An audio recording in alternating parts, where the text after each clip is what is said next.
if you count for your kids, like I told you not to touch that, 1, 2, 3, you're basically telling them they don't have to obey until 3. Right. And so you're always going to count. It's deferred obedience.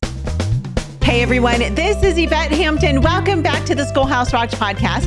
I am back today with my friend Sherri Seligson, and we're talking about siblings, sibling relationships. Most of you who are listening, I'm sure you probably have more than one child. And again, I said this, I think on Monday's episode, if you only have one child, this is still so important to listen to because they have to learn how to navigate relationships with other people, which we've talked about this week, and that when we help our kids to get along with their siblings, it is really setting them up for success and getting along with everyone in their world, or most people anyway. Some people are just really hard to get along with. It doesn't matter how nice you are. They're just difficult. But hopefully you and your child are not that difficult person. I'm sure you're not.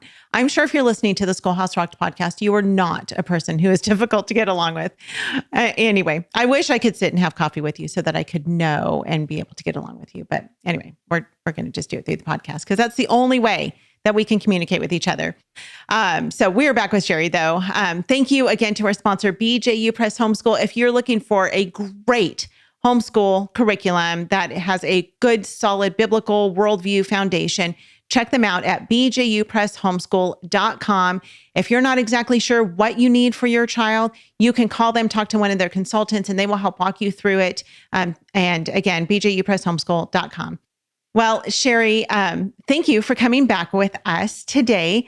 I want to talk about conflict resolution. And we've talked about that our kids will have conflict, and we've talked maybe a little bit about this, but I want to talk specifically about how to help our kids through conflict resolution, kind of through the various stages of life, because you're going to deal with conflict different with a toddler than you are with a middle schooler or, a preteen or a teen. It looks very different. So how did you help your kids to navigate through conflict resolution?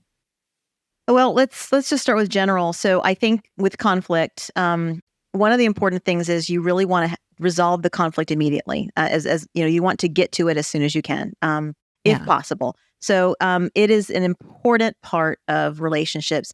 James 1:19, and I'm not sure if it goes 20, but everyone must be quick to hear, slow to speak, slow to anger. And that phrase was kind of, my kids got tired of hearing me say that. But if you're quick to hear, slow to speak, slow to anger, you're thinking, you're taking a step back from the situation, you're thinking about it, you're speaking slowly because you're thinking about it. You're not going to blurt out things that you don't mean, because the anger of man does not achieve righteousness. It's really an anger thing. And a lot of conflict breeds anger. And so we really want to think about that. So it's natural for our kids to be me focused. So let's start with the littles. Yeah. The little ones, they're kind of wired that way. That's me. They're and God made them that way.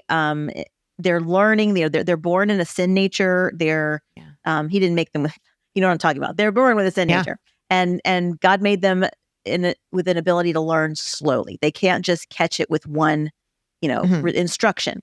So with the littles, we want to continually be on it and try to repeat and repeat and repeat and not let it go away. If they're constantly doing something, like, I don't know if you guys have ever experienced this with your kids, but there's that whole, they're getting ready to touch something. You don't want them touching it, like a breakable item or something that could hurt them, an outlet or something. And they touch it and you go, oh, no, we don't touch that. And they look at you and they go like they're staring at you and they're like, right. Do you really mean that? And if you let that go, if you laugh, because sometimes it's hilarious, right? You're telling them that's cute. They're being cute. Then keep doing it. So when we say something, we need to follow through. And it may mean that, and they're going to ask, they're going to think to themselves, can I touch this the next day? Can I touch this the day after that? And we have to continue to stay on it. It is exhausting, but it is so important to follow through. And I remember one of my children is a super strong-willed child, super strong-willed. The more kids you have, the more you're like, I have one of those. I have a strong, like, this is Saul of Tarsus, strong-willed child. Right. And I remember thinking to myself, if I don't do this now when he's little, like go and address whatever situation is, I'm going to have to do it when he's 13 and bigger than me. And that was my motivation of, this is the training time. This is the exhausting time, but it will benefit. So it's more repetition, more repeating what we're saying, what we're doing. We do not touch this. You don't touch your brother's toys. This is your brother's toys. This is your sister's toys. or, toddlers are mine, mine, mine, mine. We learn to share. We're going to learn to take turns. And, you're the younger one. Your brother's going to defer to you and let you have a turn right now. And then you're going to let your brother have a turn. So there's teaching them the process. They're learning. It's as if they know nothing, which they do. They know nothing. Right. And so our goal is to teach them. That's right. This is how we behave in our household. And there needs to be consequences if they're not doing that, whether they lose the toy, whether they go to time, whatever it is that you do in your household, there needs to be consequences. And again, developmentally, some kids are going to get it sooner than others. But, I'm talking starting in 1 year old and further to like 3 or 4, it's going to be constant and constant. 4 to 6, 7-ish even, that's when their will starts to come into play even stronger. They're going to exercise it. They're thinking more. And I tell you, if you're having a struggle with a child like that and they're constant, that means you've got a really smart kid. I mean, that makes it harder because they're able to think, oh, I can't touch this today, but maybe I can touch it tomorrow. I can't do it this way, but maybe I can do it that way. They're creative in their sin. And so it's repetitive. And you're going to have some kids, some of the older siblings, that little one's going to push their buttons more than others. Oh, yeah. Some it's just going to roll off their back and they're like, it's okay. He can have it. I don't care if he tore that up. I'll get another one. I can print a new one. The other one's like, this is my space. He invaded my space. She touched this. She did that. She screamed, and it just pushes their buttons. And so that's where the connection, you talk to the little one, you help the older one understand where the little one is, but the little one has got to have an understanding. This is how we do it. Very firm, not a lot of, and I don't want to hurt people's feelings. I don't want to, but if you count for your kids, like I told you not to touch that, 1, 2, 3, you're basically telling them they don't have to obey until 3. Right. And so you're always going to count. It's deferred obedience. And so if you want to count in public all the time and count in front of you're just know if you're going to do the counting, they will wait until you get to 3 before they finally, oh, okay, I won't, because now's when the difficult's coming. And so really, really understand that our goal is obedience because it's for their good. We don't want them running out into the street. We don't want them, sticking their finger in an electrical socket. We don't want them tearing down our house. We don't want our house totally demolished. Granted, we've got kids with toys everywhere, but we don't want them just like doing whatever they want. If they're wanting to eat on the floor and dinner time, we eat at the table. We eat at the table at dinner time. This is what our family does. And they may cry through dinner time the first couple times, but eventually they're hungry. They're going to eat at the table.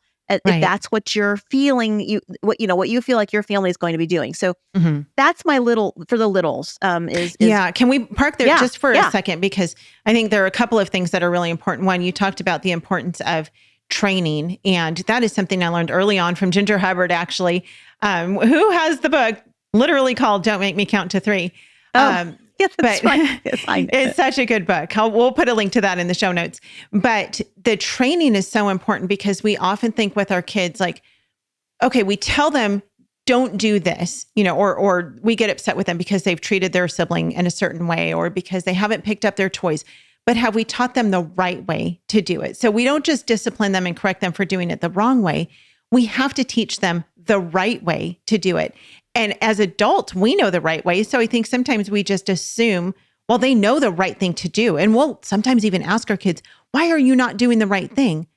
Well, perhaps you haven't taught them, especially in those really young years. They may not actually know. You assume that they know how to do the right thing. You assume that they know the right way to respond. So when my girls were little, I would often say to them, that is not how you're to respond to your sister. Here's how I want you to respond. Lacey, I'm sorry that I hurt your feelings. Will you please forgive me? You may play with my toy. And Brooklyn would have to repeat that to me, or Lacey would hit her sister and she would have to apologize. I'm sorry that I hit you, Brooklyn. Will you please forgive me? I won't hit you again.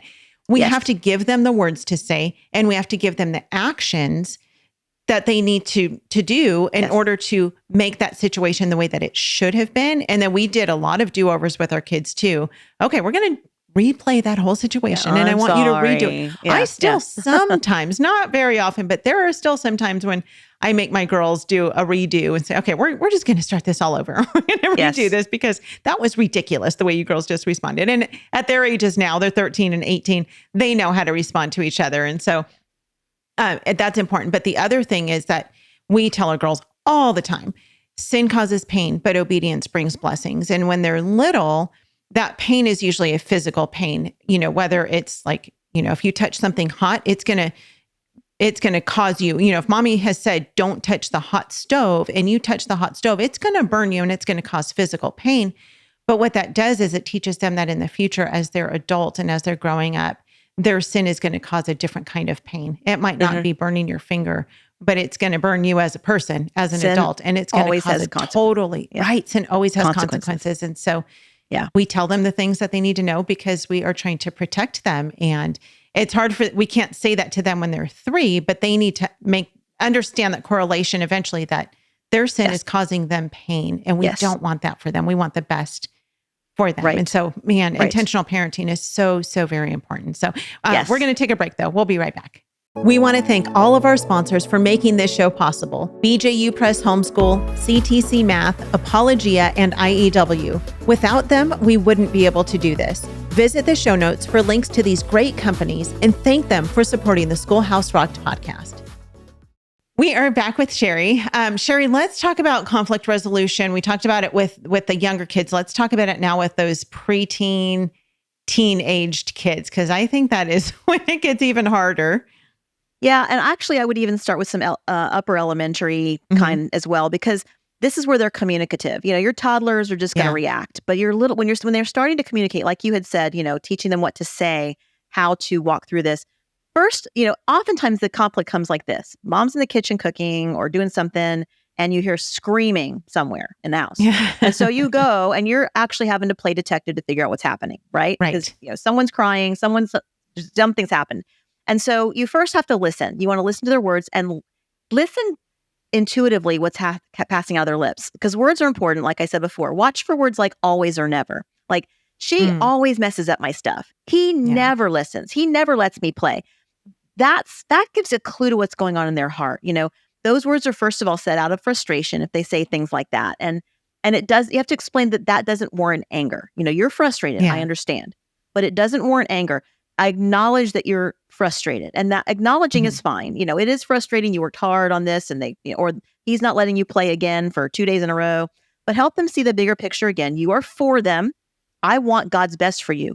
And as brother and sister, you need to want God's best for each other. Why? Because God made you siblings. So to talk about forgiveness, that's important. And you touched on, I'm so glad you mentioned that, because we think of forgiveness, tell your sister you're sorry. I'm sorry. I forgive you. And you hear that. I mean, we want them to go through the pattern, but forgiveness doesn't stop the hurt. Like you said, you may have someone who throws a toy car and it hits his sister in the head. And so he says he's sorry. She forgives him. She still has the knot in her head, right? Yeah. It doesn't stop necessarily your hurting, and you're not getting justice necessarily. You really don't get what you deserve. You can't take the car and throw it back and hit him in the head. That's not, that's the justice you want, or what you might think he deserves. Forgiveness is taking the pain. And, that's a hard concept, but it's an important concept when it comes to salvation, when it comes to larger spiritual issues. We forgive because God forgave us. That's Christ took those painful consequences for us sinning, right? That's what we do when we forgive. We relent to live with the consequences of someone else's offense against us, as if they didn't do anything. So your brother just tore down this 10-hour Lego model, and it's him saying sorry is not going to put it back up.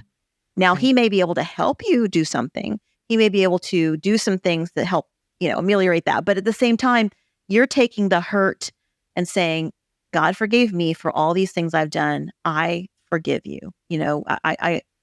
I forgive you, not anything else. We give up any idea of vengeance, that we are not going to take revenge. And that's really hard.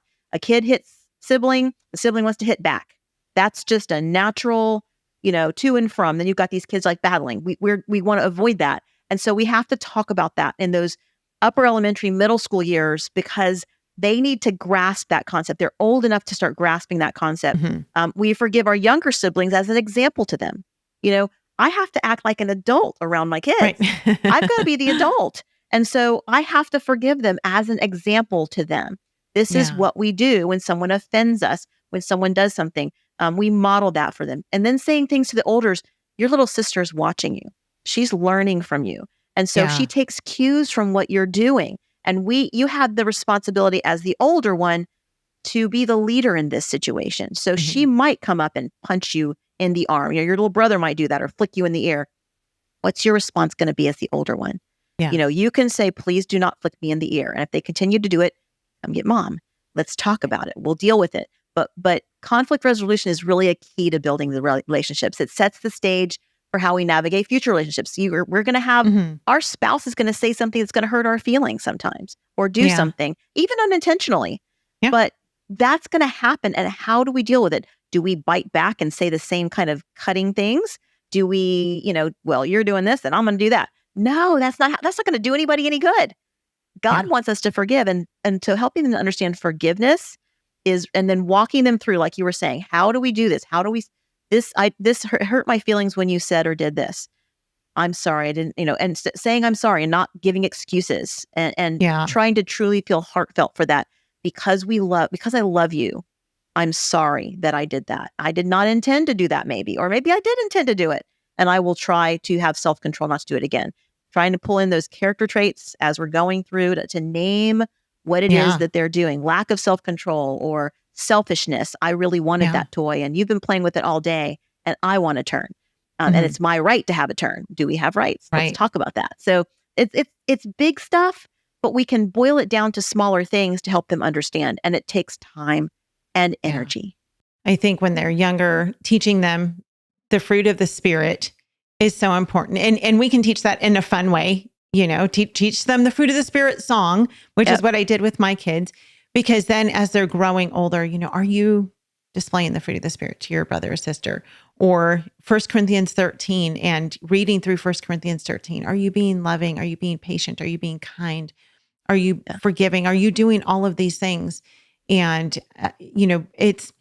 I never want to use the Bible in a way with my kids where it causes them to resent God's word, of course, but they need to understand that God has given us his plan, not just for salvation, but for peace here on this earth with our family. And so it's a different, we live in a sinful world.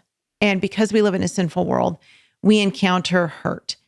But there's a different kind of hurt that comes when it's our own sin against our family members and against someone else than it is just living in a sinful world that's going to hurt us anyway. And so I love that you talk about you're the Seligsons, we are the Hamptons. Like, it's important that we have this family unit and that we protect it and we protect each other. Let me ask you this question, Sherri. You worked really hard through your kids' childhood for them to have a good relationship with one another, to learn how to get along. And there obviously was conflict and rivalry and all of that stuff that went on within the walls of your home. What does their relationship look like now? Now they're all adults. I know you've got grandkids now. They are into their real adult life. What does their relationship look like with each other now? I can tell you I'm blessed. It's not because I did everything right, because I didn't, but all four of our kids get along really well with each other. They're for each other. They live in different parts of the country. And when one comes into town, all of them try to get here. They try to be with each other. They go and visit one another. They talk to each other. And it warms my heart when we all get together at holidays, the reminiscing comes and they laugh together. And that's another thing too. We talk about conflict resolution and that's the hard part. But let me tell you, the fun part is they have these shared experiences. And sometimes they're at the expense of mom or dad. Like, mom got the new van and popped the tire. And we were in the rain and, we all got lollipops and it was fun and they laugh and they're reminiscing together is a bonding, beautiful thing. They're there for each other. One of them had some questions about some physical stuff and calls our son who's a doctor, and the doctor's, well, you should do that. I mean, they talk to each other more than I talk with them sometimes. And it's just a blessing to hear that. They just have their identity with each other and they love sharing that with other people. They invite people to come over for Thanksgiving. Well, on Christmas Eve, our family makes homemade pasta because ravioli, because my husband's Italian. And so we fell into this tradition and my kids stuck to it. It's not Christmas without ravioli making. We have to, and I want my friend to come see this. And so it's just a blessing to see that. But again, I don't count that due to any magical thing I did or any anything. I mean, it's really the Lord. I just really am grateful that the Lord has given them a closeness with each other to where it warms my heart to no end to see that just the enjoyment. My husband's brother once said to him, they're very different, and he said to him, "We would not be friends if we weren't related." And I don't know that they would be. I mean, because they're very different. He's not a believer. They just have very different lives, and yet they do stuff together a lot. And my husband said to him, "But we are brothers, and that's closer than friends. And so we will continue to have a relationship." That's what this is about, folks. That I think is, you've got unique little people in your home, and the goal is God knew that, and what a joy it is to have them together as a family unit, to be there for each other when Dad and I are dead, to be able to just be there and love each other, and to have those roots that they came from to continue on to the next generation. Generational thinking is biblical as well. And we've lost that a lot in our culture. And we want to continue to foster generational thinking for future generations, for this family and that family. And so, for the Hampton family, what's 2 generations from now going to look like? For the Seligson family, what's 2 generations from now? 3 generations. What a blessing we have to be generationally thinking and giving that vision to our kids. And relationships are a huge part of that. Yeah, absolutely. Absolutely. Well, Sherri, do you have one last bit of advice or, something that you want to share with our audience before we sign off? You're not going to feel like this is doable, and it's not on your own. Yeah. I would just ask you prayerfully, ask the Lord for wisdom, pull in a good connection of support in, families, like-minded individuals to take this journey with you. This is a hard road, but it is the most worthwhile thing you can do. Thank you so much for your wisdom this week. It has been such a joy and a pleasure chatting with you. I'm so thankful. I love talking to moms who are ahead of me, who've been through it. I love talking to young moms too, but you've been there, you've done that, and you are seeing the fruits of your labor. And yes, absolutely, the Lord, it is all Him, all glory to Him that your kids get along and that they love one another. But I will say that He used you in order to help make some of that happen, and that you were diligent and you were willing to just say, "Yes, Lord, I'm going to keep my kids home with me. I am going to be really intentional in helping them learn how to get along with one another." And not everybody does that. And unfortunately, I know lots of adults who hold a lot of bitterness and anger towards their siblings as adults because of what happened when they were kids and within their home. And so that would be devastating to me if my girls grew up bitter and angry towards one another. And so it's why we work so hard to help our girls get along with each other. So thank you again so much for sharing with us. Tell us where people can find out more about you. Well, I'm on social media, Facebook, Instagram, and then I have a website, sherriseligson.com, where you can contact me. So that's where I am. Yep. We'll put those links in the show notes. Thank you guys so much for listening this week. Again, you can find everything at schoolhouserocked.com. Stay tuned to the very end to hear a clip of what's coming up next week on the Schoolhouse Rocked podcast. Have a great rest of your day, and we will see you back here then. Bye. Often when I speak and I talk about the need to equip ourselves with a biblical worldview, and I'll mention to my audience that we got to recognize that around 90% of kids from church homes go to the public schools. And in those public schools, in a real sense, secularism, naturalism, atheism is the new religion of that system.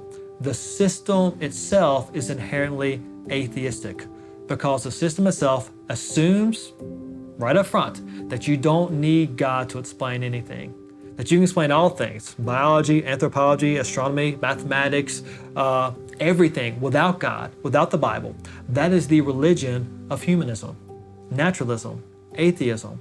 And for so many Christian parents, when we send our kids to that system, they're there for almost 40 hours a week, 9 months out of the year, and they're getting really hit with this atheistic worldview and all the reasons, really, the atheistic worldview must be true, and if that's true, then the Bible can't be true. So I say we got to teach them how to live to give, live to serve, and live to love. And let's see, what does that look like practically? I feel like for parents, We need to train our kids on the importance of serving people and serving God from the beginning, because the greatest leader is the greatest servant. We teach our kids to be leaders by teaching them to give, teaching them to serve God and others, and teaching them how to love our neighbors as ourselves.